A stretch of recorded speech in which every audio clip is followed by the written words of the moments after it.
बलिहारी गुर अपने देवहाड़ी सदवार, जिन मानस ते देवते किए करत न लागी वार। जे 100 चंदा उगवै सूरज चढ़ै हजार, इते चानण हुंदियां गुरबिन घोर अंधार। धन धन श्री गुरु ग्रंथ साहिब महाराज सच्चे पातशाह की अपार किरपा दे नाल और जग पंजाबी दे उद्यम नाल सत्कारयोग भाई साहब भाई सतविंदर सिंह जी दे उपराला सदका दास नूं अज धन गुरु अंगद देव सच्चे पातशाह जी दे जीवन दे नाल संगतां दे नाल गुरु अंगद देव महाराज जी दे जीवन दे सांझ पाण दा अज उपराला जिहड़ा है प्राप्त होया है। सतगुरु सच्चे पातशाह दे पावन चरणां दा ध्यान जोड़िए जी। आओ सारी संगत अदब ते सत्कार दे नाल फतेह बुलाओ, आखो जी वाहिगुरू जी का खालसा वाहिगुरू जी की फतेह। श्री गुरु अंगद देव महाराज जी का जन्म 4 विसाख 1561 बिक्रमी मुताबक 1504 ईस्वी नूं मत्ते दी सरां, जिसनों नांगे दी सरां भी कहिंदे आ, जिला फिरोजपुर दे विच होया। इन्हां दे पिता का नाम भाई फेरूमल सीगा और माता का नाम माता दया कौर सी। श्री गुरु अंगद देव महाराज जी का पहला नाम भाई लहणा जी है। श्री गुरु अंगद देव महाराज जी के पिता जी भाई फेरूमल जी जिथे चंगे कारोबारी सन, बिजनसमैन सन, उथे वो भगती के रंग विच भी रंगे हुए सन और देवी की उपासना करया करते सन। जिथे घर दे विच देवी की भेटां गाणी, देवी की भगती करनी और उथे इलाके की संगत नूं नाल लैके, इलाके दे संग दे चौधरी सन, आगू सन और इलाके की संगत दे नाल इलाके के लोगों के नाल रल के देवी की यात्रा ते जाया करते सन। जिहदे करके भाई लहणा जी ते बचपन तो ही इस गल का बड़ा प्रभाव पिया और अपने पिता की तरह वो भी बचपन तो ही देवी के उपासक बन गए। जदों साहब अंगद देव जी भाई लहणा जी थोड़े जे वड्डे होए तो उन्होंने पिता जी भाई फेरूमल जी चढ़ाई कर गए और इस दौरान इलाके के जिन्ने भी देवी के भगत सन उन्होंने सारिਆਂ ने रल के भाई लहणा जी नूं अपने जिहड़ा संघ का जथेदार नियुक्त किया, आगू नियुक्त किया और उस तरह जिमें भाई फेरूमल जी यात्रा ते जाया करते सन, इस तरह साहब अंगद देव जी भाई लहणा जी के रूप दे विच वो भी हर साल जिहड़ा देवी की यात्रा ते जाना, घर दे विच देवी की भेटां गाणी, इस तरह उन्हां दा विहार जिहड़ा नित दा विहार सी, नाले अपना काम काज करना, नाले देवी की भगती करनी। इस समय दौरान साध संगत जी एक दिन भाई लहणा जी अमृत वेले जदों उठे ने उदों उन्हां दा वासा जिहड़ा सीगा खडूर साहिब सी। विचार करिए खडूर साहिब किवें महाराज जी पहुंचे ने। इन्हां दा जन्म मत्ते दी सरां विच होया जिवें आपां बेनती कीती है, पर कुछ चिर बाद इन्हां दे पिता जी भाई फेरूमल जी वो खडूर साहिब आके वस गए सन और इस तो उपरंत जदों चढ़ाई कीते आ फेरूमल जी चढ़ाई करते हैं, उस तो उपरंत भाई लहणा जी फेरूमल दे वसाए हुए भाई लहणा जी उस नगर मत्ते की सरां तो उठ के जो है वो आए सन, जिहड़ा आके उत्थे खडूर विच ही रहन लग पे सन। सो खडूर तो ही हुण हर साल अपने साथियों के नाल रल के उन्होंने देवी की यात्रा ते जाना। एक दिन इहो जिहा कोई खेड वरती, कोई इहो जिहा भाणा वरतिया कि भाई लहणा जी सवेरे अमृत वेले उठे ने और अमृत वेले जदों वो बाहर निकले ने घर तो उन्हां दे कन्नां दे विच गुरबाणी की आवाज़ पई है। उन्हां दे कन्नां विच रब्बी बाणी की मिठी धुन उन्हां दे कन्नां विच पई है और बाणी का सुभाव है, जो भी बाणी नूं सुणदा है उहदे कन्नां थोणी उहदा मन तक हिरदा जिहड़ा है शांत हुंदा चला जांदा है, अंदरला उहदा हिरदा शांत हुंदा है। महाराज दी बाणी कहिंदी आ तपत माहे ठांड वरताई, आनंद पिया दुख नाठे भाई। भाई जोध कोलों बाणी सरवण करके भाई लहणे जी दे उत्ते बड़ा डूंगा असर होया और इस तरह वो पहला जो उन्होंने शब्द सरवण किया बाणी का, गुरु महाराज गुरु नानक देव सच्चे पातशाह के चरणों के नाल उन्हां दा ध्यान जुड़ गया। पर सुभाविक गल है कि महाराज गुरु नानक साहब जी के दर्शन नहीं होए। भाई जोध के नाल नित बह के उन्होंने भजन बंदगी करनी ते कई बारी सवाल करना कि जिस साहब गुरु नानक देव का आप जी ये शब्द पढ़ते हो, बाणी पढ़ते हो, मैं उन्होंने दर्शन करना चाहता हाँ। तो उदों भाई जोध ने आखना कि अरदास कर गुरु नानक साहब महाराज कोई सबब बनाणगे। तो भाई लहणे ने बड़ी श्रद्धा नाल फिर अरदास करनी तो महाराज की किरपा नाल सबब बनिया। जदों भाई लहणा जी अपने साथियों नाल कीते नियत दिन मुताबक जदों देवी के दर्शनां नूं तुरे ने, उन्होंने करतारपुर साहिब नूं जाना सी। सुभाविक उस ही रस्तों लंघना सी। तो जदों करतारपुर के लागे आए ਭਾਈ ਲਹਿਣਾ ਜੀ ਆਪਣੇ ਨਾਲ ਦੇ ਸਾਥੀਆਂ ਨੂੰ ਕਹਿੰਦੇ ਨੇ ਕਿ ਭਾਈ ਆਪ ਜੀ ਇੱਥੇ ਠਹਿਰੋ, ਮੈਂ ਗੁਰੂ ਨਾਨਕ ਦੇਵ ਸੱਚੇ ਪਾਤਸ਼ਾਹ ਦੇ ਦਰਸ਼ਨ ਕਰ ਆਂਦਾ ਹਾਂ ਤੇ ਮੁੜ ਕੇ ਥੋੜੀ ਦੇਰ ਬਾਅਦ ਮੈਂ ਆ ਕੇ ਫਿਰ ਆਪ ਜੀ ਦੇ ਨਾਲ ਮੈਂ ਆ ਜਾਵਾਂਗਾ, ਰਲ ਜਾਵਾਂਗਾ ਤੇ ਆਪਾਂ ਫਿਰ ਅੱਗੇ ਚਾਲੇ ਪਾਵਾਂਗੇ। ਤੇ ਨਾਲ ਹੀ ਬਚਨ ਕਹੇ, ਜੇ ਮੈਨੂੰ ਆਉਣ ਵਿੱਚ ਥੋੜੀ ਦੇਰ ਹੋ ਗਈ ਜਾਂ ਮੇਰਾ ਮਨ ਕੀਤਾ ਵੀ ਮੈਂ ਰਾਤ ਉੱਥੇ ਗੁਜ਼ਾਰਾਂ ਤੇ ਆਪ ਜੀ ਨੇ ਚਿੰਤਾ ਨਹੀਂ ਕਰਨੀ, ਆਪ ਜੀ ਨੇ ਇੱਥੇ ਹੀ ਪੜਾ ਕਰਨਾ, ਮੈਂ ਸਵੇਰੇ ਫਿਰ ਆ ਕੇ ਆਪ ਜੀ ਨਾਲ ਮਿਲ ਪਵਾਂਗਾ ਤੇ ਫਿਰ ਅੱਗੇ ਆਪਾਂ ਦੇਵੀ ਦੇ ਦਰਸ਼ਨਾਂ ਨੂੰ ਤੁਰਾਂਗੇ।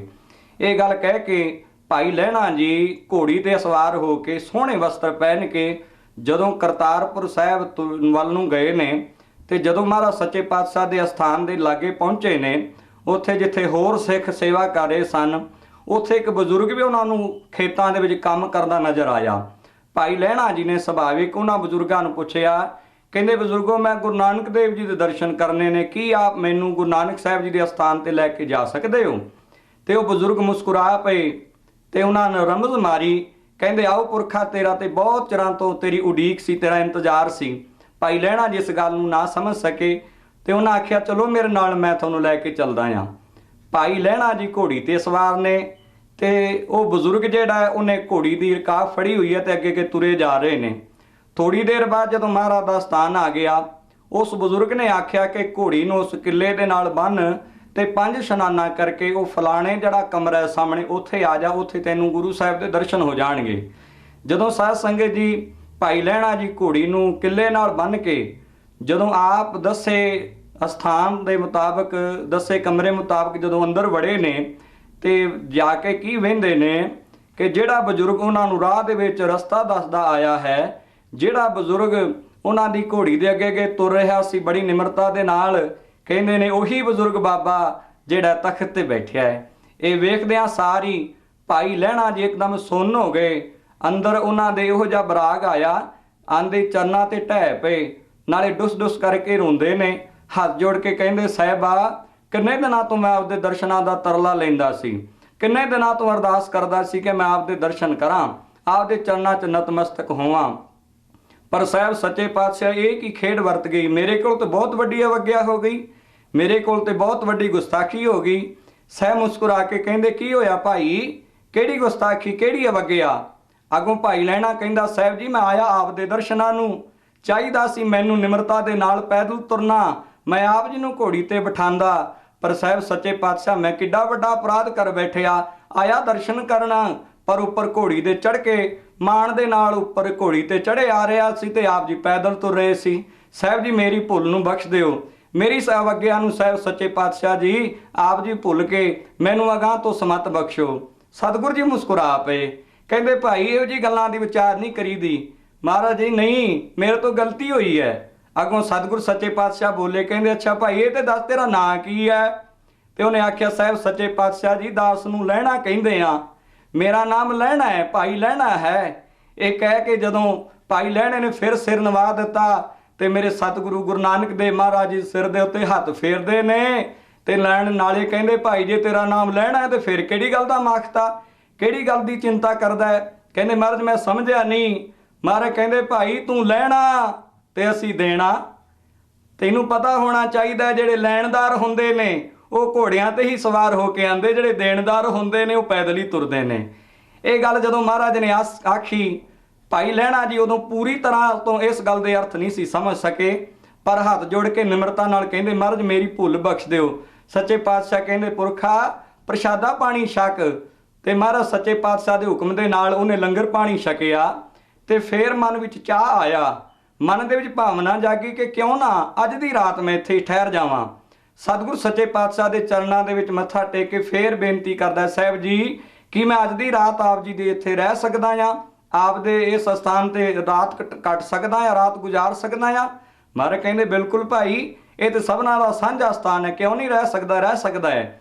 ਭਾਈ ਲਹਿਣਾ ਜੀ ਰਾਤ ਠਹਿਰੇ, ਔਰ ਸਾਧ ਸੰਗਤ ਜੀ ਜਦੋਂ ਰਾਤ ਨੂੰ ਸੌਣ ਲੱਗੇ ਨੇ, ਨਿੰਦਰਾਂ ਲੈਣ ਲੱਗੇ ਨੇ, ਨੀਂਦ ਕੋਈ ਨਾ ਆਵੇ, ਮਨ ਜਿਹੜਾ ਅਸਮੰਜਸ ਵਿੱਚ ਹੈ, ਮਨ ਦੁਬਦਾ ਵਿੱਚ ਹੈ, ਕਦੇ ਮਨ ਜਿਹੜਾ ਦੇਵੀ ਦੇ ਦਰਸ਼ਨਾਂ ਵੱਲ ਨੂੰ ਭੱਜਦਾ ਹੈ, ਕਦੇ ਮਨ ਗੁਰੂ ਸਾਹਿਬ ਦੇ ਚਰਨਾਂ ਵੱਲ ਨੂੰ ਭੱਜਦਾ ਹੈ। ਜਿਵੇਂ ਮਹਾਰਾਜ ਦੀ ਬਾਣੀ ਕਹਿੰਦੀ ਆ, ਕਭੂ ਜਿਹੜਾ ਉਹ ਚੜ੍ਹਤ ਹੈ, ਕਭੂ ਜਾਏ ਪਿਆਲੇ, ਲੋਭੀ ਜਿਹੜਾ ਥਿਰ ਨਾ ਰਹਿਤ ਹੈ, ਚਾਰੇ ਕੁੰਡਾ ਭਾਲੇ। ਦੁਬਦਾ ਵਿੱਚ ਪਿਆ ਭਾਈ ਲਹਿਣਾ ਇਹ ਗੱਲ ਦਾ ਨਿਰਣਾ ਨਹੀਂ ਕਰ ਰਹੇ ਸਕਿਆ ਕਿ ਮੈਂ ਜਾਵਾਂ ਤੇ ਜਾਵਾਂ ਕਿੱਧਰ। ਆਖਰ ਇਸੇ ਹੀ ਅਸਮੰਜਸ ਦੇ ਵਿੱਚ ਉਹਨੂੰ ਇੱਕ ਕੌਤਕ ਵਾਪਰਿਆ ਜਿਹਦਾ ਸਿੱਖ ਇਤਿਹਾਸ ਵਿੱਚ ਜ਼ਿਕਰ ਮਿਲਦਾ ਹੈ। ਕਹਿੰਦੇ ਉਸ ਅਸਥਾਨਾਂ ਤੇ ਜਿਸ ਡੇਰੇ ਵਿੱਚ ਭਾਈ ਲਹਿਣਾ ਜੀ ਠਹਿਰੇ ਹੋਏ ਸਨ, ਕਹਿੰਦੇ ਇੱਕ ਬੀਬੀ ਜਿਹਨੇ ਲਾਲ ਰੰਗ ਦੇ ਵਸਤਰ ਪਹਿਨੇ ਹੋਏ ਨੇ ਔਰ ਜਿਹੜੀ ਗਹਿਣਿਆਂ ਦੇ ਨਾਲ ਸਜੀ ਹੋਈ ਹੈ ਝਾੜੂ ਮਾਰ ਰਹੀ ਹੈ। ਭਾਈ ਲਹਿਣਾ ਇਹ ਵੇਖ ਕੇ ਬੜਾ ਹੈਰਾਨ ਹੋਇਆ ਤੇ ਕਹਿੰਦੇ ਮਨ ਵਿੱਚ ਖਿਆਲ ਆਇਆ ਵੀ ਜਿਸ ਤਰ੍ਹਾਂ ਦੇ ਇਹਦੇ ਵਸਤਰ ਨੇ ਇਹਦਾ ਜਾਪਦਾ ਇਹ ਵੀ ਦੇਵੀ ਦੀ ਭਗਤਣੀ ਹੈ, ਕਿਉਂ ਨਾ ਇਹਦੇ ਨਾਲ ਗੱਲਬਾਤ ਕੀਤੀ ਜਾਏ। ਜਦੋਂ ਭਾਈ ਲਹਿਣਾ ਜੀ ਉਹਦੇ ਲਾਗੇ ਗਏ, ਉਹਦੇ ਨਾਲ ਗੱਲਬਾਤ ਕੀਤੀ ਤੇ ਉਹਨੇ ਜਵਾਬ ਦਿੱਤਾ, ਕਹਿੰਦੇ ਭਗਤਾ ਮੈਂ ਉਹੀ ਦੇਵੀ ਹਾਂ ਜਿਹਦੀ ਤੂੰ ਉਪਾਸਨਾ ਕਰਦਾ, ਜਿਹਦੇ ਦਰਸ਼ਨਾਂ ਨੂੰ ਤੂੰ ਚੱਲਿਆ। ਭਾਈ ਲਹਿਣਾ ਕਹਿੰਦਾ ਫਿਰ ਆਪ ਇੱਥੇ ਕਿਵੇਂ? ਅੱਗੋਂ ਦੇਵੀ ਦਾ ਜਵਾਬ ਸੀ, ਕਹਿੰਦੇ ਜਿਵੇਂ ਤੁਸੀਂ ਮੇਰੇ ਕੋਲੋਂ ਦਾਤਾਂ ਲੈਣ ਆਉਂਦੇ ਹੋ ਨਾ, ਮੇਰੇ ਭਗਤ ਜਿਹੜੀਆਂ ਦਾਤਾਂ ਮੇਰੇ ਕੋਲ ਮੰਗਦੇ ਨੇ ਉਹ ਦਾਤਾਂ ਮੈਂ ਇੱਥੋਂ ਲੈ ਕੇ ਆਪਣੇ ਭਗਤਾਂ ਨੂੰ ਦਿੰਦੀ ਹਾਂ। ਸਭ ਤੋਂ ਵੱਡਾ ਦਰ ਇਹੀ ਹੈ। ਬਾਣੀ ਵੀ ਕਹਿੰਦੀ ਹੈ ਗਿਆਨ ਧਿਆਨ ਕਿਛ ਕਰਮ ਨਾ ਜਾਣਾ, ਸਾਰ ਨਾ ਜਾਣਾ ਤੇਰੀ, ਸਭ ਤੇ ਵੱਡਾ ਸਤਿਗੁਰ ਨਾਨਕ ਜਿਨ ਕਲ ਰਾਖੀ ਮੇਰੀ। ਇਸ ਤਰ੍ਹਾਂ ਭਾਈ ਲਹਿਣੇ ਜੀ ਨੂੰ ਇਹ ਗਿਆਨ ਹੋਇਆ। ਇਸ ਨੂੰ ਸਾਧ ਸੰਗਤ ਜੀ ਆਪਾਂ ਕਿਵੇਂ ਮਹਾਰਾਜ ਦਾ ਕੌਤਕ ਸਮਝ ਲਈਏ ਕਿ ਭਾਈ ਲਹਿਣੇ ਨੂੰ ਗਿਆਨ ਕਰਾਉਣਾ ਸੀ, ਉਸ ਨੂੰ ਸੱਚ ਦਾ ਬੋਧ ਕਰਾਉਣਾ ਸੀ। ਉਪਰੰਤ ਸਵੇਰ ਹੋਈ, ਅੰਮ੍ਰਿਤ ਵੇਲੇ ਉੱਠ ਕੇ ਭਾਈ ਲਹਿਣੇ ਜੀ ਨੇ ਇਸ਼ਨਾਨ ਕੀਤਾ। ਉਪਰੰਤ ਜਿੱਥੇ ਸੰਗਤ ਜੁੜੀ ਹੋਈ ਸੀ ਅੰਮ੍ਰਿਤ ਵੇਲੇ ਦੀ ਸਾਂਭ ਹੋ ਰਹੀ ਸੀ, ਅੰਮ੍ਰਿਤ ਵੇਲਾ ਸੰਭਾਲਿਆ ਜਾ ਰਿਹਾ ਸੀ। ਗੁਰੂ ਨਾਨਕ ਦੇਵ ਦੇ ਬਚਨ ਮੁਤਾਬਕ ਅੰਮ੍ਰਿਤ ਵੇਲਾ ਸਚ ਨਾਉ, ਵਡਿਆਈ ਵਿਚਾਰ, ਕਰਮੀ ਆਵੈ ਕੱਪੜਾ ਨਦਰੀ ਮੋਖ ਦਵਾਰ, ਨਾਨਕ ਏਵੈ ਜਾਣੀਐ ਸਭ ਆਪੇ ਸਚਿਆਰ। ਇਹਨਾਂ ਬਚਨਾਂ ਮੁਤਾਬਕ ਰੱਬ ਦੇ ਰੰਗ ਵਿੱਚ ਰੰਗੀ ਹੋਈ ਰੂਹਾਂ ਜੋ ਅੰਮ੍ਰਿਤ ਵੇਲੇ ਉੱਠ ਕੇ ਧੰਨ ਗੁਰੂ ਨਾਨਕ ਦੇਵ ਸੱਚੇ ਪਾਤਸ਼ਾਹ ਦੇ ਚਰਨਾਂ ਨਾਲ ਜੁੜੇ ਹੋਏ ਸਨ, ਪਰਮੇਸ਼ਵਰ ਦੀ ਆਰਾਧਨਾ ਕਰ ਰਹੇ ਸਨ। ਭਾਈ ਲਹਿਣਾ ਵੀ ਉੱਥੇ ਜਾ ਕੇ ਬਹਿ ਗਏ, ਉੱਥੇ ਜਾ ਕੇ ਚੌਂਕੜੇ ਮਾਰ ਲਏ। ਮਹਾਰਾਜ ਸੱਚੇ ਪਾਤਸ਼ਾਹ ਦੇ ਬਚਨ ਸਰਵਣ ਕਰਕੇ ਹਿਰਦਾ ਸ਼ਾਂਤ ਹੋਇਆ। ਕੀਰਤਨ ਸੁਣ ਕੇ ਅੰਦਰ ਠਹਿਰਾਅ ਬਣਿਆ ਤੇ ਜਦੋਂ ਤੁਰਨ ਲੱਗੇ ਨੇ ਮਹਾਰਾਜ ਸੱਚੇ ਪਾਤਸ਼ਾਹ ਦੇ ਚਰਨਾਂ ਵਿੱਚ ਨਮਸਕਾਰ ਕੀਤੀ। ਕਹਿੰਦੇ ਮਹਾਰਾਜ ਸੱਚੇ ਪਾਤਸ਼ਾਹ ਜੀ ਹੁਣ ਮੈਂ ਜਾਵਾਂ, ਸਾਹਿਬ ਜੀ ਮੇਰੇ ਸਾਥੀ ਉਡੀਕ ਕਰਦੇ ਨੇ। ਸੱਚੇ ਪਾਤਸ਼ਾਹ ਜੀ ਕਹਿੰਦੇ ਭਾਈ ਤੇਰੀ ਮਰਜ਼ੀ ਹੈ। ਤੇ ਮਹਾਰਾਜ ਤੋਂ ਆਗਿਆ ਲੈ ਕੇ ਭਾਈ ਲਹਿਣਾ ਜੀ ਤੁਰ ਪਏ ਤੇ ਜਿੱਥੇ ਉਹਨਾਂ ਦੇ ਸੰਗ ਦੇ ਬੈਠੇ ਸਨ ਉਹ ਦੇਵੀ ਦੇ ਦੂਜੇ ਭਗਤ ਬੈਠੇ ਸਨ। ਭਾਈ ਲਹਿਣਾ ਜੀ ਉੱਥੇ ਪਹੁੰਚ ਗਏ ਤੇ ਉਹਨਾਂ ਨੂੰ ਜਾ ਕੇ ਕਹਿੰਦੇ ਨੇ ਭਗਤੋ ਮੇਰੀ ਯਾਤਰਾ ਸਫਲ ਹੋ ਗਈ ਹੈ, ਮੈਂ ਜ਼ਿੰਦਗੀ ਦੇ ਆਖਰੀ ਪੜਾਅ ਤੇ ਪਹੁੰਚ ਚੁੱਕਿਆ, ਆਪਣੀ ਮੰਜ਼ਿਲ ਤੇ ਪਹੁੰਚ ਚੁੱਕਿਆ ਹਾਂ। ਮੈਨੂੰ ਸੱਚੇ ਗੁਰੂ ਦਾ ਦਰ ਪ੍ਰਾਪਤ ਹੋ ਗਿਆ ਹੈ। ਐਸੇ ਦਰ ਦੇ ਨਾਲ ਮੇਰਾ ਪਿਆਰ ਬਣ ਗਿਆ, ਮੇਰਾ ਸੰਬੰਧ ਜੁੜ ਗਿਆ ਜਿੱਥੇ ਹੋਰ ਕਿਤੇ ਪਾਸੇ ਜਾਣ ਦੀ ਲੋੜ ਨਹੀਂ ਜੇ ਰਹਿ ਜਾਂਦੀ। ਇਸ ਕਰਕੇ ਮੇਰਾ ਆਪ ਜੀ ਨੂੰ ਵੀ ਕਹਿਣਾ ਹੈ, ਆਪ ਜੀ ਸੱਚੇ ਗੁਰੂ ਨਾਨਕ ਦੇਵ ਜੀ ਦੇ ਲੜ ਲੱਗ ਜਾਓ। ਆਪਾਂ ਹੁਣ ਦੇਵੀਆਂ ਦੀ ਦੇਵਤਿਆਂ ਦੀ ਉਪਾਸਨਾ ਛੱਡੀਏ ਤੇ ਅਕਾਲ ਪੁਰਖ ਦੀ ਉਪਾਸਨਾ ਕਰੀਏ, ਜਿਹਦਾ ਗਿਆਨ ਔਰ ਜਿਹਦਾ ਉਪਦੇਸ਼ ਗੁਰੂ ਨਾਨਕ ਸਾਹਿਬ ਜੀ ਦਿੰਦੇ ਨੇ। ਪੱਥਰਾਂ ਦੇ ਵਿੱਚ ਜਾਂ ਸੱਪਾਂ ਦੇ ਵਿੱਚ ਜਾਂ ਦਰਖਤਾਂ ਦੇ ਵਿੱਚ ਰੱਬ ਨੂੰ ਨਾ ਲੱਭ ਕੇ ਆਪਣੇ ਅੰਦਰ ਪਰਮੇਸ਼ਵਰ ਦੀ ਜੋ ਜੋਤੀ ਹੈ ਉਸ ਦੀ ਭਾਲ ਕਰੀਏ ਗੁਰੂ ਨਾਨਕ ਦੇਵ ਜੀ ਦੀ ਕਿਰਪਾ ਦੇ ਨਾਲ। ਇਹ ਬਚਨ ਭਾਈ ਲਹਿਣਾ ਜੀ ਬੜੇ ਦ੍ਰਿੜਤਾ ਦੇ ਨਾਲ ਕਹਿ ਰਹੇ ਸਨ ਕਿਉਂਕਿ ਉਹਨਾਂ ਦੇ ਅੰਦਰ ਦੇ ਕਪਾਟ ਖੁੱਲ ਚੁੱਕੇ ਸਨ। ਪਰ ਜਿਹੜੇ ਉਹ ਦੂਜੇ ਭਗਤ ਸਨ ਉਹਨਾਂ ਦੇ ਅਜੇ ਕਰਮ ਨਹੀਂ ਸੀ ਜਾਗੇ। ਉਹ ਕਹਿੰਦੇ ਭਾਈ ਲਹਿਣਿਆ ਤੈਨੂੰ ਕੀ ਹੋ ਗਿਆ? ਤੂੰ ਤੇ ਚੰਗਾ ਭਲਾ ਸਾਡੇ ਨਾਲ ਸਾਡੀ ਅਗਵਾਈ ਕਰਨ ਵਾਸਤੇ ਤੁਰਿਆ ਸੀ, ਦੇਵੀ ਦੇ ਦਰਸ਼ਨਾਂ ਵਾਸਤੇ। ਤੈਨੂੰ ਪਤਾ ਨਹੀਂ ਦੇਵੀ ਵਿੱਚ ਕਿੰਨੀ ਸ਼ਕਤੀ ਹੈ, ਐਵੇਂ ਨਾ ਦੇਵੀ ਦੇ ਬਾਰੇ ਊਲ ਫਜ਼ੂਲ ਬੋਲ। ਤੇ ਅੱਗੋਂ ਭਾਈ ਲਹਿਣਾ ਜੀ ਕਹਿੰਦਾ ਨਹੀਂ ਮੈਂ ਕਿਸੇ ਬਾਰੇ ਮਾੜਾ ਨਹੀਂ ਜੇ ਕਹਿੰਦਾ, ਪਰ ਸੱਚੇ ਗੁਰੂ ਦੇ ਲੜ ਲੱਗ ਕੇ ਮੈਨੂੰ ਹੋਰ ਕਿਸੇ ਦੀ ਉਪਾਸਨਾ ਦੀ ਮਨ ਵਿੱਚ ਇੱਛਾ ਨਹੀਂ ਰਹੀ, ਨਾ ਕਿਸੇ ਦੇ ਪ੍ਰਤੀ ਮੇਰੀ ਭਾਵਨਾ ਰਹੀ। ਮੇਰੇ ਗੁਰੂ ਨਾਨਕ ਦੇਵ ਸੱਚੇ ਪਾਤਸ਼ਾਹ ਸਰਵ ਕਲਾ ਸਮਰੱਥ ਹਨ, ਜਿਹੜੇ ਅਕਾਲ ਪੁਰਖ ਦਾ ਨਾਮ ਜਪਾਉਂਦੇ ਹਨ। ਇਸ ਤਰ੍ਹਾਂ ਕਹਿ ਕੇ ਭਾਈ ਲਹਿਣਾ ਜੀ ਉਹਨਾਂ ਨੂੰ ਆਖਿਆ ਭਾਈ ਤੁਹਾਡੀ ਮਰਜ਼ੀ ਹੈ, ਜੇ ਤੁਹਾਡੇ ਕਰਮ ਨਹੀਂ ਜਾਗੇ ਤੁਸੀਂ ਨਹੀਂ ਜੇ ਸਮਝ ਸਕਦੇ। ਤੇ ਸਾਧ ਸੰਗਤ ਜੀ ਉਹਨਾਂ ਨੇ ਆਖਿਆ ਸੀ ਨਹੀਂ ਜਾਣਾ ਸੀ ਤੇ ਦੇਵੀ ਦੇ ਦਰਸ਼ਨਾਂ ਨੂੰ ਜਾਵਾਂਗੇ। ਉਹਨਾਂ ਆਖਿਆ ਠੀਕ ਹੈ ਫਿਰ ਤੁਸੀਂ ਜਾਓ ਭਾਈ, ਤੁਸੀਂ ਆਪਣੇ ਰਾਹੇ ਜਾਓ ਤੇ ਮੈਨੂੰ ਮੇਰੀ ਮੰਜ਼ਿਲ ਵੱਲ ਜਾਣ ਦਿਓ। ਭਾਈ ਲਹਿਣਾ ਜੀ ਉਹਨਾਂ ਤੋਂ ਇਜਾਜ਼ਤ ਲੈ ਕੇ ਉਹਨਾਂ ਨੂੰ ਤੋਰ ਕੇ ਤੇ ਆ ਵਾਪਸ ਫਿਰ ਗੁਰੂ ਨਾਨਕ ਸਾਹਿਬ ਸੱਚੇ ਪਾਤਸ਼ਾਹ ਕੋਲ ਆ ਗਏ। ਕੁਝ ਚਿਰ ਮਹਾਰਾਜ ਦੇ ਦਰਬਾਰ ਦੇ ਵਿੱਚ ਕੁਝ ਦਿਨ ਮਹਾਰਾਜ ਸੱਚੇ ਪਾਤਸ਼ਾਹ ਦੇ ਅਸਥਾਨਾਂ ਦੀ ਸੇਵਾ ਕਰਨ ਤੋਂ ਉਪਰੰਤ ਗੁਰੂ ਸਾਹਿਬ ਕਹਿੰਦੇ ਭਾਈ ਲਹਿਣਿਆ ਇੱਕ ਵਾਰ ਘਰ ਤੇ ਜਾ ਆ, ਆਪਣੇ ਘਰਦਿਆਂ ਨੂੰ ਦੱਸ ਆ ਕਿ ਮੈਂ ਸੇਵਾ ਵਿੱਚ ਉੱਥੇ ਰੁਕਿਆ ਹੋਇਆ ਹਾਂ, ਨਾਲੇ ਘਰ ਦੀ ਜ਼ਿੰਮੇਵਾਰੀਆਂ ਪਗਾਈ ਦੀਆਂ ਨੇ, ਘਰ ਦੇ ਕੰਮਾਂ ਤੋਂ ਭੱਜੀ ਦਾ ਨਹੀਂ। ਹੱਥ ਜੋੜ ਕੇ ਭਾਈ ਲਹਿਣਾ ਕਹਿੰਦਾ ਸੱਚੇ ਪਾਤਸ਼ਾਹ ਜੀ ਆਪ ਦੀ ਕਿਰਪਾ ਦੇ ਨਾਲ ਮੇਰੇ ਬੱਚੇ ਜਵਾਨ ਹੋ ਗਏ ਨੇ ਤੇ ਆਪ ਜੀ ਜੇ ਆਖੋ ਇੱਕ ਵਾਰੀ ਮੈਂ ਉਹਨਾਂ ਨੂੰ ਸਾਰੀ ਜ਼ਿੰਮੇਵਾਰੀ ਸੌਂਪ ਕੇ ਆ ਜਾਂਦਾ ਆ, ਮੁੜ ਕੇ ਆਪਦੇ ਸੇਵਾ ਵਿੱਚ ਆਪਣੇ ਜੀਵਨ ਨੂੰ ਜਿਹੜਾ ਸਫਲਾ ਕਰਨਾ ਚਾਹੁੰਦਾ ਆ। ਮਹਾਰਾਜ ਦੀ ਆਗਿਆ ਲੈ ਕੇ ਭਾਈ ਲਹਿਣਾ ਜੀ ਤੁਰ ਪਏ ਤੇ ਸਾਧ ਸੰਗਤ ਜੀ ਜਾ ਕੇ ਆਪਣੇ ਪਰਿਵਾਰ ਨੂੰ ਸਾਰੀ ਜ਼ਿੰਮੇਵਾਰੀਆਂ ਦੇ ਕੇ ਭਾਈ ਦਾਤੂ ਜੀ ਜਿਹੜੇ ਗੁਰੂ ਅੰਗਦ ਦੇਵ ਜੀ ਦੇ ਵੱਡੇ ਪੁੱਤਰ ਸਨ, ਉਹਨਾਂ ਨੂੰ ਕਾਰੋਬਾਰ ਦਾ ਸਾਰਾ ਸਮਝਾ ਕੇ ਸਾਰੀ ਜ਼ਿੰਮੇਵਾਰੀ ਦੇ ਕੇ ਵਾਪਸ ਫੇਰ ਆ ਗਏ ਨੇ ਕਰਤਾਰਪੁਰ। ਕਰਤਾਰਪੁਰ ਵਿੱਚ ਜਦੋਂ ਮਹਾਰਾਜ ਜੀ ਆਏ ਨੇ, ਸੱਚੇ ਪਾਤਸ਼ਾਹ ਦੇ ਵਾਸਤੇ, ਮਹਾਰਾਜ ਜੀ ਦੀ ਹਜ਼ੂਰੀ ਵਾਸਤੇ, ਮਹਾਰਾਜ ਦੇ ਲੰਗਰਾਂ ਵਾਸਤੇ ਭਾਈ ਲਹਿਣਾ ਜੀ ਨੂਣ ਦਾ ਥੈਲਾ ਲੈ ਕੇ ਆਏ। ਲੰਗਰਾਂ ਵਿੱਚ ਮਹਾਰਾਜ ਸੱਚੇ ਪਾਤਸ਼ਾਹ ਦੇ ਰੱਖ ਦਿੱਤਾ। ਮਾਤਾ ਸੁਲੱਖਣੀ ਤੋਂ ਪੁੱਛਿਆ ਕਿ ਸਾਹਿਬ ਗੁਰੂ ਨਾਨਕ ਦੇਵ ਜੀ ਕਿੱਥੇ ਹਨ? ਮਾਤਾ ਜੀ ਨੇ ਜਵਾਬ ਦਿੱਤਾ ਕਿ ਉਹ ਤੇ ਕੰਮ ਕਰ ਰਹੇ ਨੇ, ਸਿੱਖ ਸੰਗਤਾਂ ਨਾਲ ਸੇਵਾ ਨਿਭਾ ਰਹੀਆਂ ਨੇ ਖੇਤਾਂ ਵਿੱਚ। ਭਾਈ ਲਹਿਣਾ ਜੀ ਪਤਾ ਕਰਕੇ ਉਧਰ ਨੂੰ ਤੁਰ ਪਏ ਤੇ ਜਦੋਂ ਜਾ ਕੇ ਵੇਖਿਆ ਮਹਾਰਾਜ ਸੱਚੇ ਪਾਤਸ਼ਾਹ ਝੋਨੇ ਵਿੱਚੋਂ ਨਦੀਨ ਕੱਢ ਰਹੇ ਨੇ, ਘਾਹ ਕੱਢ ਰਹੇ ਨੇ ਤੇ ਭਾਈ ਲਹਿਣੇ ਨੇ ਬੜੇ ਸੋਹਣੇ ਵਸਤਰ ਪਹਿਨੇ ਹੋਏ ਨੇ, ਬੜੇ ਸੋਹਣੇ ਵਸਤਰ ਪਹਿਨੇ ਹੋਏ ਨੇ, ਸੋਹਣੀ ਦਸਤਾਰ ਸਜਾਈ ਹੋਈ ਹੈ। ਭਾਈ ਲਹਿਣਾ ਜੀ ਬਿਨਾਂ ਆਪਣੇ ਕੱਪੜਿਆਂ ਦੀ ਪਰਵਾਹ ਕਰਕੇ ਉਹ ਵੀ ਜਾ ਕੇ ਉੱਥੇ ਸੇਵਾ ਕਰਨ ਲੱਗ ਪਏ।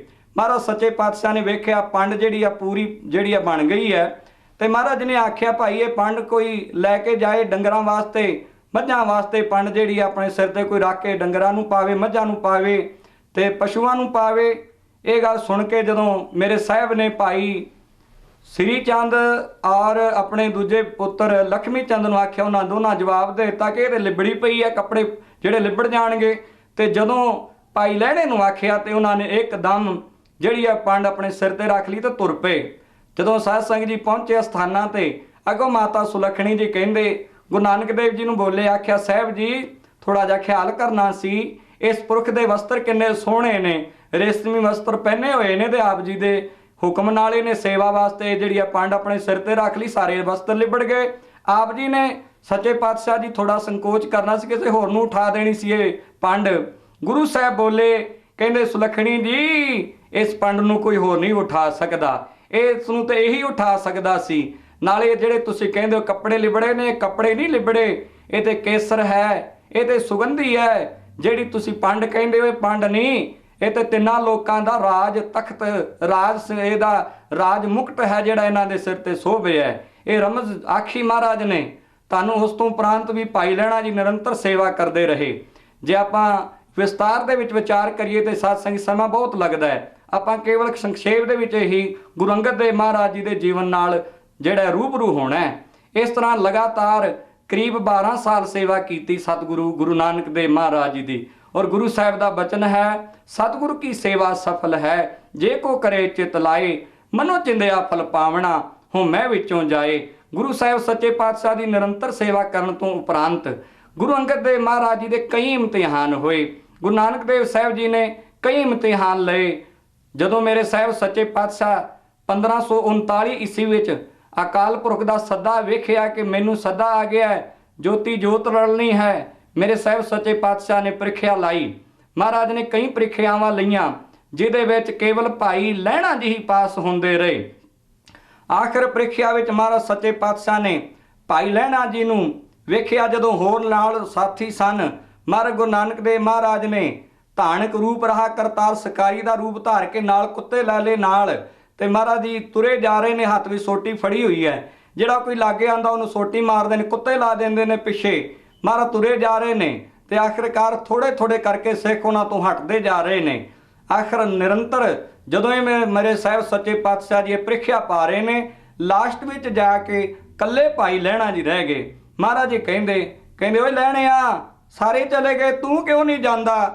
ਭਾਈ ਲਹਿਣੇ ਦਾ ਜਵਾਬ ਸੀ, ਸੱਚੇ ਪਾਤਸ਼ਾਹ ਜਿਹੜੇ ਚਲੇ ਗਏ ਹੋ ਸਕਦਾ ਉਹਨਾਂ ਦਾ ਕੋਈ ਟਿਕਾਣਾ ਹੋਵੇ, ਉਹਨਾਂ ਦਾ ਕੋਈ ਆਸਰਾ ਹੋਵੇ, ਉਹਨਾਂ ਦਾ ਕੋਈ ਆਧਾਰ ਹੋਵੇ, ਪਰ ਸਾਹਿਬ ਜੀ ਮੇਰਾ ਤੇ ਆਪ ਤੋਂ ਬਿਨਾ ਕੋਈ ਟਿਕਾਣਾ ਨਹੀਂ, ਮੈਨੂੰ ਤੇ ਆਪ ਤੇ ਬਿਨਾ ਕਿਤੇ ਆਸਰਾ ਨਹੀਂ, ਇਸ ਕਰਕੇ ਸਾਹਿਬ ਜੀ ਮੈਂ ਕਿੱਥੇ ਜਾਵਾਂ? ਇਦਾਂ ਬਚਨ ਕਹੇ ਤੇ ਨਾਲ ਹੀ ਮਹਾਰਾਜ ਸੱਚੇ ਪਾਤਸ਼ਾਹ ਕਹਿੰਦੇ ਆ ਜਿਹੜਾ ਮੁਰਦਾ ਪਿਆ ਇਹਨੂੰ ਖਾਣ ਵਾਸਤੇ ਤਿਆਰ ਹੈ। ਮਹਾਰਾਜ ਜੀ ਆਪਦੇ ਹੁਕਮ ਜਿਵੇਂ ਹੋਏਗਾ ਮੈਂ ਆਪਦੇ ਹੁਕਮ ਦੇ ਵਿੱਚ ਹੀ ਰਹਿਣਾ ਹੈ। ਕਹਿੰਦੇ ਜਦੋਂ ਕੱਪੜਾ ਚੁੱਕਦੇ ਨੇ ਉੱਥੇ ਕੜਾਹ ਪ੍ਰਸ਼ਾਦੀਆਂ ਦੇਗਾਂ ਤੇ ਉੱਥੇ ਸਾਧ ਸੰਗਤ ਜੀ ਸੁਗੰਧੀ ਵਰਤ ਜਾਂਦੀ ਹੈ। ਮਹਾਰਾਜ ਦੀ ਕਿਰਪਾ ਦੇ ਨਾਲ ਭਾਈ ਲਹਿਣਾ ਜੀ ਪਾਸ ਹੋ ਗਏ, ਨਾਲ ਹੀ ਗਲ ਨਾਲ ਲਾ ਲਿਆ ਤੇ ਮੇਰੇ ਸਾਹਿਬ ਨੇ ਆਖਿਆ, ਭਾਈ ਲਹਿਣਿਆ ਤੂੰ ਗੁਰੂ ਜੋਤੀ ਨੂੰ ਸਾਂਭਣ ਦੇ ਯੋਗ ਹੈ, ਤੂੰ ਹੀ ਪੂਰਨ ਤੌਰ ਤੇ ਇਸ ਸਮਰੱਥਾ ਦਾ ਮਾਲਕ ਹੈ ਕਿ ਰੱਬ ਦੀ ਜੋਤ, ਗੁਰੂ ਦੀ ਜੋਤ ਤੇਰੇ ਵਿੱਚ ਟਿਕ ਸਕੇ। ਤੇ ਵਿਦਵਾਨ ਕਹਿੰਦੇ ਨੇ ਕਿ ਗਲੇ ਨਾਲ ਲਾ ਕੇ ਅਸੀਂ ਕਿਰਪਾ ਕੀਤੀ, ਲਹਿਣੇ ਸੇ ਅੰਗਦ ਕੀਆ अंगद से अल्लाह कर दिया, अपना ही रूप बना दिता। साध संगत जी इदां धन गुरु नानक देव महाराज जी ने 1539 ईस्वी विच भाई लहणे जी नूं गुरु अंगद बना के गुरगद्दी ते बिठाया। और साध संगत जी बाबा बुढ़ा साहब तो गुरगद्दी का तिलक लवाया, 5 पैसे ते नारियल रख के 3 परिक्रमा करके मत्था टेक दिता ते सारी संगत नूं आखिया कि अज तो बाद गुरु अंगद देव जी गुरु होणगे। इस तो उपरंत ये भी बचन कहे कि पुरखा आप जी इत्थे नहीं जे रहना, क्योंकि इत्थे आप नाल ਜਿਹੜੇ ਮੇਰੇ ਪਰਿਵਾਰ ਦੇ ਜੀ ਜਿਹੜੇ ਨੇ ਉਹ ਈਰਖਾ ਕਰ ਸਕਦੇ ਨੇ, ਇਸ ਕਰਕੇ ਸਮੇਂ ਨੂੰ ਪਛਾਣਦੇ ਹੋਏ ਆਪ ਜੀ ਖਡੂਰ ਸਾਹਿਬ ਚਲੇ ਜਾਓ। ਤਾਂ ਹੀ ਭਾਈ ਸੱਤੇ ਤੇ ਬਲਵੰਡ ਨੇ ਲਿਖਿਆ ਫੇਰ ਵਸਾਇਆ ਫੇਰੂ ਆਣ ਸਤਿਗੁਰ ਖਾਡੂਰ। ਕਹਿੰਦੇ ਦੁਬਾਰੇ ਫੇਰ ਆ ਕੇ ਉਹਨਾਂ ਨੇ ਖਡੂਰ ਦੇ ਵਿੱਚ ਆਸਣ ਲਾ ਲਏ। ਉੱਥੇ ਹੀ ਰੌਣਕਾਂ ਲੱਗਣ ਲੱਗ ਪਈਆਂ, ਉੱਥੇ ਹੀ ਜੋੜ ਮੇਲੇ ਹੋਣ ਲੱਗ ਪਏ। ਖਡੂਰ ਦੀ ਧਰਤੀ ਤੇ ਸਤਿਗੁਰ ਸੱਚੇ ਪਾਤਸ਼ਾਹ ਬੜੇ ਕੌਤਕ ਕੀਤੇ। ਮਹਾਰਾਜ ਜੀ ਜਿੱਥੇ ਆਪ ਸੰਗਤ ਕਰਦੇ ਕੀਰਤਨ ਕਰਦੇ ਉੱਥੇ ਮੇਰੇ ਸਾਹਿਬ ਸੱਚੇ ਪਾਤਸ਼ਾਹ ਦੀ ਕਿਰਪਾ ਦੇ ਨਾਲ ਬੱਚਿਆਂ ਨੂੰ ਮਹਾਰਾਜ ਜੀ ਗੁਰਬਾਣੀ ਜੀ ਨਾਲ ਜੋੜਦੇ, ਉਹਨਾਂ ਨੂੰ ਸੰਥਿਆ ਕਰਾਉਂਦੇ ਬਾਣੀ ਦੀ। ਔਰ ਇੱਕ ਇਤਿਹਾਸਿਕ ਸਾਖੀ ਆਂਦੀ ਹੈ ਕਿ ਇੱਕ ਦਿਨ ਧੰਨ ਗੁਰੂ ਅੰਗਦ ਦੇਵ ਸੱਚੇ ਪਾਤਸ਼ਾਹ ਜੀ 1540 ਈਸਵੀ ਵਿੱਚ ਮਹਾਰਾਜ ਜੀ ਖਡੂਰ ਸਾਹਿਬ ਦੀ ਧਰਤੀ ਤੇ ਬੱਚਿਆਂ ਨੂੰ ਬਾਣੀ ਪੜ੍ਹਾ ਰਹੇ ਸਨ। ਔਰ ਇੰਨੇ ਨੂੰ ਦੂਜੇ ਪਾਸੇ ਹਿੰਦੁਸਤਾਨ ਦਾ ਬਾਦਸ਼ਾਹ ਜਿਹੜਾ ਕਿ ਸ਼ੇਰ ਸ਼ਾਹ ਸੂਰੀ ਤੋਂ ਹਾਰ ਚੁੱਕਿਆ ਸੀ, ਹੁਮਾਯੂ, ਕਹਿੰਦੇ ਉਹ ਲਾਹੌਰ ਨੂੰ ਭੱਜ ਰਿਹਾ ਸੀ। ਉਹਨੂੰ ਖਿਆਲ ਆਇਆ ਕਿ ਬਿਆਸਾ ਲੰਘ ਕੇ ਮੈਂ ਕਿਉਂ ਨਾ ਗੁਰੂ ਅੰਗਦ ਦੇਵ ਦੇ ਦਰਸ਼ਨ ਕਰ ਚਲਾਂ। ਇਹ ਮਨ ਵਿੱਚ ਧਾਰ ਕੇ ਜਦੋਂ ਖਡੂਰ ਸਾਹਿਬ ਆਇਆ ਤੇ ਕਹਿੰਦੇ ਜਦੋਂ ਮਹਾਰਾਜ ਸੱਚੇ ਪਾਤਸ਼ਾਹ ਉਹਨਾਂ ਵੇਖਿਆ ਕਿ ਬੱਚਿਆਂ ਨੂੰ ਪੜ੍ਹਾਉਣ ਵਿੱਚ ਰੁੱਝੇ ਹੋਏ ਨੇ, ਉਹਨਾਂ ਦਾ ਧਿਆਨ ਨਹੀਂ, ਕਾਫੀ ਦੇਰ ਖੜਿਆ ਰਿਹਾ ਪਰ ਮਹਾਰਾਜ ਨੇ ਹੁਮਾਯੂ ਵੱਲ ਧਿਆਨ ਨਾ ਦਿੱਤਾ। ਆਖਰ ਹੁਮਾਯੂ ਨੂੰ ਗੁੱਸਾ ਆ ਗਿਆ ਕਿ ਮੈਂ ਤੇ ਬਾਦਸ਼ਾਹ ਹਾਂ ਹਿੰਦੁਸਤਾਨ ਦਾ, ਪਰ ਇਹ ਇੱਕ ਸਾਧੂ ਹੈ, ਇਹਨੇ ਮੇਰਾ ਸਵਾਗਤ ਨਹੀਂ ਕੀਤਾ, ਮੇਰੀ ਆਓ ਭਗਤ ਨਹੀਂ ਕੀਤੀ, ਇਹਨੇ ਮੇਰਾ ਨਰਾਦਰ ਕੀਤਾ ਹੈ। ਕਹਿੰਦੇ ਨੇ ਉਹਨੇ ਆਪਣੀ ਤਲਵਾਰ ਦੀ ਮੁੱਢ ਤੇ ਹੱਥ ਪਾਇਆ ਔਰ ਤਲਵਾਰ ਖਿੱਚ ਲਈ। ਇਹਨੇ ਨੂੰ ਮੇਰੇ ਸਾਹਿਬ ਜੀ ਪਲਟ ਕੇ ਵੇਖਿਆ ਤੇ ਕਹਿੰਦੇ ਨੇ ਹੁਮਾਯੂ ਨੂੰ, ਕਹਿੰਦੇ ਐ ਹੁਮਾਯੂ, ਜਿੱਥੇ ਤਲਵਾਰ ਚਲਾਣੀ ਸੀ ਸ਼ੇਰ ਸ਼ਾਹ ਸੂਰੀ ਦੇ ਅੱਗੇ, ਉੱਥੇ ਤੂੰ ਭੱਜ ਕੇ ਆ ਗਿਆ, ਡਰ ਕੇ ਆ ਗਿਆ ਤੇ ਇੱਥੇ ਸਾਧੂ ਸੰਤਾਂ ਤੇ ਤਲਵਾਰ ਖਿੱਚਦੇ ਤੈਨੂੰ ਸ਼ਰਮ ਨਹੀਂ ਆਉਂਦੀ? ਜਿੱਥੇ ਮਰਦਾਨਗੀ ਵਿਖਾਣੀ ਸੀ, ਹਿੰਮਤ ਵਿਖਾਣੀ ਸੀ, ਉੱਥੋਂ ਭੱਜ ਆਇਆ ਤੇ ਜਿੱਥੇ ਨਿਮਰਤਾ ਵਿਖਾਣੀ, ਜਿੱਥੇ ਝੁਕਣਾ ਦੱਸਿਆ, ਉੱਥੇ ਆ ਕੇ ਹੰਕਾਰ ਵਿਖਾਉਂਦਾ ਹੈ। ਇਹਨੇ ਬੋਲ ਕਹਿਣ ਦੇ ਨਾਲ ਹੀ ਜਿਹੜਾ ਹੁਮਾਯੂ ਪਾਣੀ ਪਾਣੀ ਹੋ ਗਿਆ, ਮਹਾਰਾਜ ਦੇ ਚਰਨਾਂ ਤੇ ਢਹਿ ਪਿਆ ਤੇ ਮਾਫੀ ਮੰਗੀ। ਸਾਧ ਸੰਗਤ ਜੀ ਧੰਨ ਗੁਰੂ ਅੰਗਦ ਦੇਵ ਸੱਚੇ ਪਾਤਸ਼ਾਹ ਜੀ ਜਿਨ੍ਹਾਂ ਨੇ ਗੁਰਮੁਖੀ ਅੱਖਰਾਂ ਨੂੰ ਵਿਸਤਾਰ ਦਿੱਤਾ, ਨਿਯਮਬੱਧ ਦਿੱਤਾ। ਭਾਵੇਂ ਗੁਰਮੁਖੀ ਅੱਖਰ ਜਿਹੜੇ ਗੁਰੂ ਅੰਗਦ ਦੇਵ ਜੀ ਮਹਾਰਾਜ ਤੋਂ ਵੀ ਪਹਿਲਾਂ ਪ੍ਰਚਲਿਤ ਸਨ। ਗੁਰੂ ਨਾਨਕ ਦੇਵ ਮਹਾਰਾਜ ਨੇ ਗੁਰੂ ਗ੍ਰੰਥ ਸਾਹਿਬ ਵਿੱਚ ਪੱਟੀ ਲਿਖੀ ਹੈ ਜਿਹਦੇ ਵਿੱਚ ਮਹਾਰਾਜ ਜੀ ਅੱਖਰਾਂ ਨੂੰ ਵਰਤਦੇ ਨੇ। ਇਸੇ ਤਰ੍ਹਾਂ ਮੇਰੇ ਸਾਹਿਬ ਸੱਚੇ ਪਾਤਸ਼ਾਹ ਨੇ ਕਿਰਪਾ ਕੀਤੀ, ਪਰ ਜੋ ਇਸ ਨੂੰ ਤਰਤੀਬ ਦਿੱਤੀ ਭਾਈ ਲਹਿਣੇ ਨੇ ਧੰਨ ਗੁਰੂ ਅੰਗਦ ਦੇਵ ਸੱਚੇ ਪਾਤਸ਼ਾਹ ਨੇ, ਜਿਹਦੇ ਕਰਕੇ ਉਹਨਾਂ ਨੂੰ ਜਿਹੜਾ ਗੁਰਮੁਖੀ ਦੇ ਜਨਮਦਾਤਾ ਵੀ ਮੰਨਿਆ ਜਾਂਦਾ ਹੈ। ਇਸ ਤੋਂ ਉਪਰੰਤ ਸਾਧ ਸੰਗਤ ਜੀ ਧੰਨ ਗੁਰੂ ਅੰਗਦ ਦੇਵ ਮਹਾਰਾਜ ਜੀ ਜਿਨ੍ਹਾਂ ਦੀ ਸ਼ਰਨ ਵਿੱਚ ਜੋ ਵੀ ਆ ਗਿਆ ਉਹਦਾ ਬੇੜਾ ਪਾਰ ਹੋਇਆ। ਸਾਧ ਸੰਗਤ ਜੀ ਇੱਥੇ ਬੇਨਤੀ ਕਰਨੀ ਜ਼ਰੂਰੀ ਸਮਝਦਾ ਹਾਂ, ਜਿੱਥੇ ਧੰਨ ਗੁਰੂ ਅੰਗਦ ਦੇਵ ਜੀ ਆਪਾਂ ਮਹਿਮਾ ਗਾਉਂਦੇ ਹਾਂ, ਉੱਥੇ ਪੂਰੇ ਗੁਰੂ ਗ੍ਰੰਥ ਸਾਹਿਬ ਵਿੱਚ ਜੇ ਆਪਾਂ ਪੜ੍ਹੀਏ ਇੱਕ ਬੀਬੀ ਦਾ ਨਾਮ ਬੜੇ ਸਤਿਕਾਰ ਦੇ ਨਾਲ ਆਇਆ ਹੈ। ਉਹ ਕੌਣ ਹੈ? ਉਹ ਹੈ ਬੀਬੀ ਖੀਵੀ ਜੀ, ਧੰਨ ਸ੍ਰੀ ਗੁਰੂ ਅੰਗਦ ਦੇਵ ਮਹਾਰਾਜ ਜੀ ਦੀ ਸੁਪਤਨੀ। ਬੀਬੀ ਖੀਵੀ ਜੀ ਦੇ ਨਾਲ ਧੰਨ ਗੁਰੂ ਅੰਗਦ ਦੇਵ ਮਹਾਰਾਜ ਜੀ ਦੇ ਵਿਆਹ ਉਦੋਂ ਹੋਏ ਜਦੋਂ ਗੁਰੂ ਅੰਗਦ ਦੇਵ ਮਹਾਰਾਜ ਜੀ 15 ਸਾਲਾਂ ਦੇ ਸਨ। ਭਾਵੇਂ ਉਦੋਂ ਭਾਈ ਲਹਿਣੇ ਦੇ ਰੂਪ ਦੇ ਵਿੱਚ ਵਿਚਰ ਰਹੇ ਸਨ, ਪਰ ਜਦੋਂ ਸਾਧ ਸੰਗਤ ਜੀ ਕਿਰਪਾ ਵਰਤ ਗਈ, ਜਦੋਂ ਗੁਰੂ ਅੰਗਦ ਦੇਵ ਮਹਾਰਾਜ ਦੀ ਰਹਿਮਤ ਪ੍ਰਾਪਤ ਹੋ ਗਈ ਤੇ ਸਾਰੇ ਪਰਿਵਾਰ ਨੂੰ ਖਡੂਰ ਸਾਹਿਬ ਸੱਦ ਲਿਆ ਤੇ ਸੇਵਾ ਕਰਨ ਲੱਗ ਪਏ। ਤੇ ਸਾਧ ਸੰਗਤ ਜੀ ਉਦੋਂ ਗੁਰੂ ਅੰਗਦ ਦੇਵ ਮਹਾਰਾਜ ਜੀ ਦੇ 2 ਸੁਪੁੱਤਰ ਭਾਈ ਦਾਤੂ ਜੀ, ਭਾਈ ਦਾਸੂ ਜੀ ਤੇ ਦੋ ਉਹਨਾਂ ਦੀਆਂ ਸੁਪੁੱਤਰੀਆਂ ਜਿਨ੍ਹਾਂ ਦਾ ਨਾਂ ਬੀਬੀ ਅਮਰੋ ਜੀ ਔਰ ਬੀਬੀ ਅਨੋਖੀ ਜੀ। ਇਹ 4 ਸਾਹਿਬ ਸੱਚੇ ਪਾਤਸ਼ਾਹ ਦੇ ਬੱਚੇ ਸਨ। ਜਿਹੜੀ ਬੀਬੀ ਖੀਵੀ ਹੈ ਗੁਰੂ ਅੰਗਦ ਦੇਵ ਮਹਾਰਾਜ ਜੀ ਦੀ ਸੁਪਤਨੀ, ਉਹ ਸਦਾ ਹੀ ਲੰਗਰ ਦੇ ਵਿੱਚ ਸੇਵਾ ਕਰਦੀ ਰਹਿੰਦੀ ਸੀ। ਇੰਨੀ ਸੇਵਾ ਕਰਦੀ, ਕੋਈ ਵੀ ਆਂਦਾ ਉਸ ਨੂੰ ਲੰਗਰ ਪ੍ਰਸ਼ਾਦਾ ਛਕਾਣਾ। ਔਰ ਇਤਿਹਾਸ ਜਿੱਥੇ ਗੁਰੂ ਅੰਗਦ ਦੇਵ ਮਹਾਰਾਜ ਜੀ ਦੀ ਸੁਪਤਨੀ ਮਾਤਾ ਖੀਵੀ ਜੀ ਦੀ ਵਡਿਆਈ ਕਰਦਾ ਹੈ, ਉੱਥੇ ਰਾਮਕਲੀ ਦੀ ਵਾਰ ਵਿੱਚ ਸੱਤੇ ਤੇ ਬਲਵੰਡ ਨੇ ਉਚੇਚੇ ਤੌਰ ਤੇ ਬੀਬੀ ਖੀਵੀ ਦਾ ਜ਼ਿਕਰ ਕੀਤਾ ਹੈ। ਉਹਨਾਂ ਲਿਖਿਆ, ਕਹਿੰਦੇ ਨੇ ਧੰਨ ਹੈ ਮਾਤਾ ਖੀਵੀ ਜੀ ਜਿਹੜੀ ਸੇਵਾ ਕਰਦੀ ਲੰਗਰ ਦੇ ਵਿੱਚ ਔਰ ਲੰਗਰ ਦੀ ਕੁਆਲਿਟੀ ਦਿੱਤੀ। ਸਾਧ ਸੰਗਤ ਜੀ ਲੰਗਰ ਦੀ ਕੁਆਲਿਟੀ ਵੀ ਦੱਸੀ। ਕਹਿੰਦੇ ਨੇ ਬਲਵੰਡ ਖੀਵੀ ਨੇਕ ਜਨ ਜਿਸ ਬਹੁਤੀ ਸ਼ਾਉ ਪਤਰਾਲੀ लंगर दौलत वंडी है रस अमृत खीर घियाली। इन्नी सेवा करते सन। कहते खीर दे विच उन्होंने घ्यो पा के लंगर छकाना, इस तरह के सोहने सोहने और स्वादले पदार्थ संगतां नूं छकाने, किसी तरह की कोई घाट नहीं सी गुरु घर दे विच। इस तरह गुरु अंगद देव सच्चे पातशाह जिथे लंगर दी मेरे साहिब सच्चे पातशाह जी लंगर चलाउंदे ने, खडूर साहिब विच बाणी दा प्रचार करते ने, उत्थे धन श्री गुरु अंगद देव महाराज सच्चे पातशाह जी सरीरक तंदुरुस्ती वाल भी खास ध्यान देंदे ने।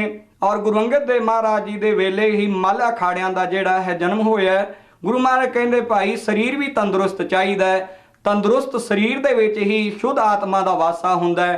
जिन्हां दे शरीर ही ढिले ने, जिन्हां दे अंदर सुस्ती दा वासा है, वो भी कोई धर्म दे विच बहुती तरक्की नहीं जे कर सकदे। इस करके गुरु साहिब की कृपा दे नाल खडूर साहिब की धरती ते मल अखाड़े भी बने। धन साहिब श्री गुरु अंगद देव महाराज जी जिन्हां दे गुरु ग्रंथ साहिब जी दे अंदर साध संगत जी 63 श्लोक जिहड़े ने गुरु ग्रंथ साहिब विच दर्ज हन। गुरु अंगद देव महाराज जी की बाणी का संकल्प जदों आपां वेखदे हां, महाराज जी गुरु की वडियाई करते हुए कहते ने, जे 100 चंदा उगवै सूरज चढ़ै हजार, इते चानण हुंदियां गुर बिन घोर अंधार। साध संगत जी कहते ने भावें 100 चंद्रमा हजारां सूरज चढ़ जाण, पर जिहड़ा अंदर दा हनेरा है वो गुरु के ज्ञान तो बिना दूर नहीं हुंदा। इस करके गुरु की लोड़ जरूर है, गुरु भी पूरा होना चाहिए। जिवें धन गुरु अंगद देव महाराज नूं गुरु नानक देव जी के रूप दे विच मिले।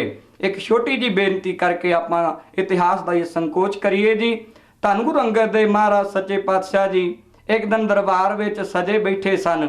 भाई बाला जी और बाबा बुढ़ा साहिब जी वो भी लागे बैठे सन। सुभाविक ही गुरु अंगद देव महाराज जी पुछदे ने, भाई बाले नूं कहिंदे ने, भाई बालिया तू गुरु नानक देव महाराज की बड़ी संगत माणी है, बड़ा उन्हां दे नाल तू नाल रहा साथ रहा, तुहां गुरु नानक देव महाराज नूं की जाणिया, की समझ के उन्हां दी सेवा करदे सन। भाई बाले दा जवाब कहंदे, साहिब जी गुरु नानक देव ते पूर्ण संत सन, उन्हां दी बिरती समझ सी, पूर्ण संत सन। गुरु अंगद देव जी बड़े प्यार नाल बोले, कहंदे भाई बाला जी तुसीं उन्हां नूं संत समझिया, वाकई थोनू भी उन्होंने फिर संत ही बना दिता। फिर बाबा बुढ़ा साहब नूं पुछदे ने, कहंदे बाबा बुढ़ा साहब जी आप जी 12 साल की उम्र तो धन गुरु नानक देव जी के सेवक हो, बड़ी उन्हां दे चरनां दी आप जी मौज माणी है, बड़ी उन्हां दी सेवा कीती है, आप जी किस रूप विच वेखिया? कहंदे बाबा बुढ़ा साहब का जवाब सी, हथ जुड़ गए, अखां जिहड़ियां नेत्र हो गए बंद। कहंदे साहब जी गुरु नानक देव सच्चे पातशाह दे पूर्ण ब्रह्म ज्ञानी सन, उन्होंने तो सारी गल का बोध सी। जिवें महाराज सुखमनी साहिब च गुरु साहिब श्री गुरु अर्जुन देव महाराज जी कहते ने, ब्रह्म ज्ञानी सब सृष्ट का करता, ब्रह्म ज्ञानी सद जीवै नहीं मरता। बाबा बुढ़ा साहब कहते वो तो आप रब दा ही रूप ब्रह्म स्वरूप सन।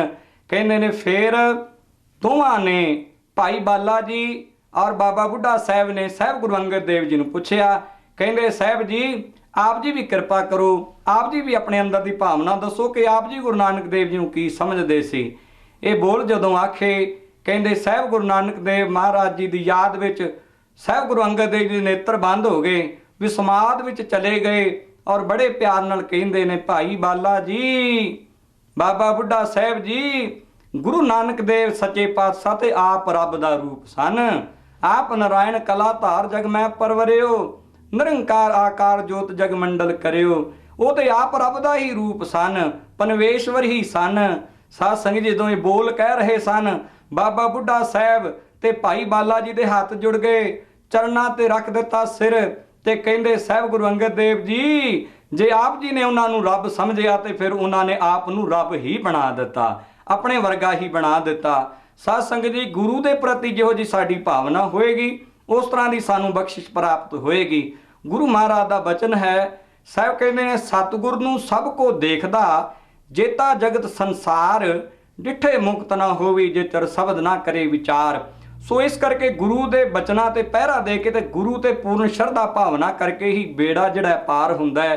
सतगुरु सच्चे पातशाह गुरु अंगद देव महाराज जी जिन्हां ने धन गुरु नानक देव महाराज जी के सिद्धांत नूं अगाह तोरिया, हुक्म मनण दी जाच सिखाई, बाणी नूं होर प्रचारिया और सारियां दे विच रब दा रूप वेखण दा उन्हां ने ज्ञान कराया और सारी लोकाई दे प्रति प्रेम दा संदेश दिता।